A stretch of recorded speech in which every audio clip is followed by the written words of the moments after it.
موت پہ رشتے ٹوٹ جاتے. میرے نبی نے اس دن بھی اپنے رشتے کو نہیں توڑا.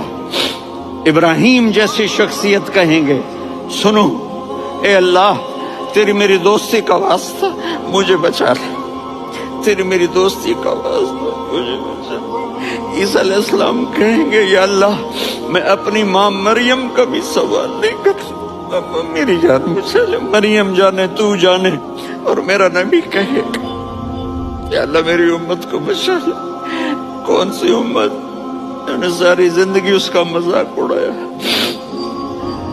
میرا نبی کہتا دفع ہو جاؤ, دور ہو جاؤ میری نظروں سے, تم نے میری نسل کو قتل کیا, تم نے میرے گھرانے کو اجاڑ دیا.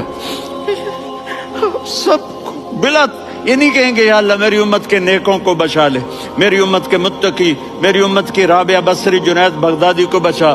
نہیں یا اللہ ساری امت کو میری جھولی میں ڈال دے, ساری امت کو میری جھولی میں ڈال. یہاں اللہ کہے گا وَلَسَوْفَ اپنے والدین کی عزت کرو.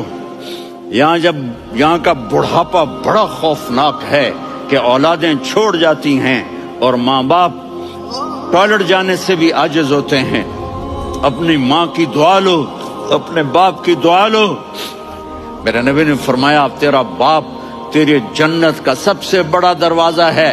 اگر تو نے باپ کو ناراض کر کے موت پائی تو تیرے لیے جنت کا دروازہ